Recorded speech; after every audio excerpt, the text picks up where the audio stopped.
गेल्या काही वर्षांमध्ये ऑनलाईन व्यवहारात मोठ्या प्रमाणात वाढ झाली। त्याचबरोबरीने आभासी चलन अर्थात क्रिप्टोकरन्सीचा झपाट्याने उदय झाला।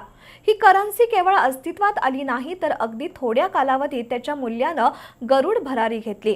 तिथल्या गुंतवणुकीवर मिळत असलेल्या प्रचंड परताव्यामुळे शेकडो आभासी चलनांनी बाजारपेठेत अक्षरशः धुडगूस घातला। मात्र हे क्षेत्र म्हणजे आभासी फुगवटा असून त्यातील हवा कोणत्याही क्षणी निघून जाईल असा इशारा अनेक अर्थतज्ञ देत होते। त्याचं प्रत्यंतर गेल्या महिन्याभरात आलं। लुना आणि USD या चलनांचं मूल्य मातीमोल झाल्यानं संपूर्ण आभासी चलन क्षेत्राचं अतोनात नुकसान झालंय। पाहूया नेमकं काय घडतंय या क्षेत्रात।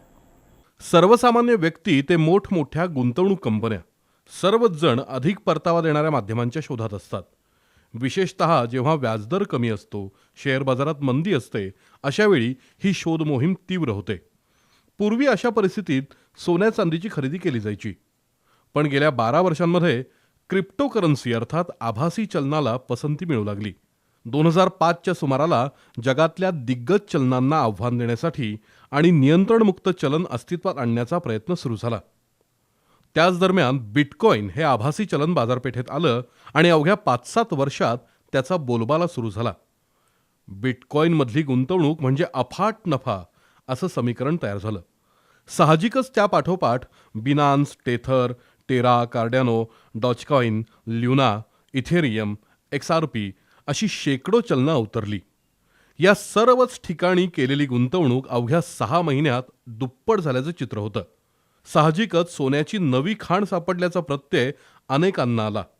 भारतामध्ये या क्षेत्रात गुंतवणूक करायला परवानगीबाबत साशंकता असताना ऑनलाईन पद्धतीनं तब्बल 2 कोटी जणांनी बिटकॉइन खरेदी केल्याची आकडेवारी समोर आली। त्यामुळे आता भारतामध्ये सुद्धा त्याला अधिकृत परवानगी देण्याबाबत विचारविनिमय सुरू आहे। त्याचवेळी आभासी चलनाच्या मूल्यात दररोज भरमसाठ होणारी वाढ, तिथं गुंतवणूक केलेल्या बड्या व्यक्तींच्या संपत्तीमध्ये पडणारी भर, त्यांच्या ऐश्वर्याचे किस्से सोशल मीडियावर फिरू लागले आणि झटपट श्रीमंत होण्याचा मार्ग समोर आल्याचा भास अनेकांना झाला। व्हॉट्सअप आणि फेसबुक युनिव्हर्सिटीमधून आर्थिक डिग्री घेतलेल्या अशा महाभागांनी स्वतः तर या चलनात पैसे घातलेच, पण इतरांनाही गुंतवणूक करण्यासाठी तयार केलं। भारतीय रिझर्व्ह बँक या गुंतवणुकीविरोधात वेळोवेळी इशारे देत होती, पण त्याकडे सर्वांनी साफ दुर्लक्ष केलं। किंबहुना हजारो लोकांचे सेमिनार घेऊन आभासी चलनाच्या उदयामुळे रिझर्व्ह बँक किंबहुना जगातल्या सर्वच मध्यवर्ती बँकांचं स्थान डळमळीत होत असल्यानं ही वायफळ बडबड असल्याची टीका झाली। दुसरीकडे बिटकॉइनचा दर सातत्यानं वाढत होता। एका बिटकॉइनचं तब्बल 42 लाख रुपये इतकं अतिप्रचंड अविश्वसनीय मूल्य झालं। बिटकॉइनमध्ये आता काही राम राहिला नाही।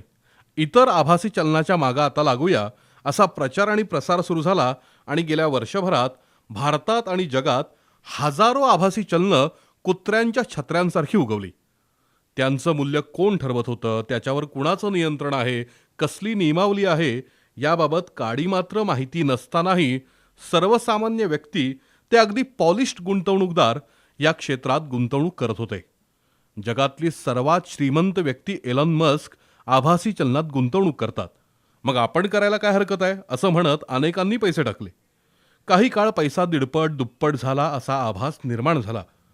पण या चलनाची एक गोची आहे, हे चलन विकणं कठीण जातं। नाही म्हणायला देश विदेशात अनेक करन्सी एक्सचेंज आहेत, पण आपल्याला जे चलन विकायचं आहे ते समोरच्याला विकत घेण्याची इच्छा आहे का आणि त्याला तो तेवढे पैसे देऊ इच्छितो का, हा प्रश्न अनुत्तरित राहतो।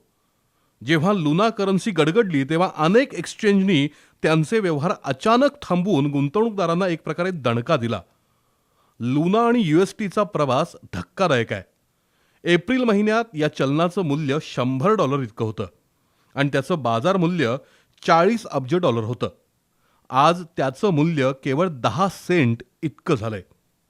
भारतीय पद्धतीनं सांगायचं झाल्यास लाखाचे 12,000 नव्हे तर केवळ 12 रुपये राहिलेत।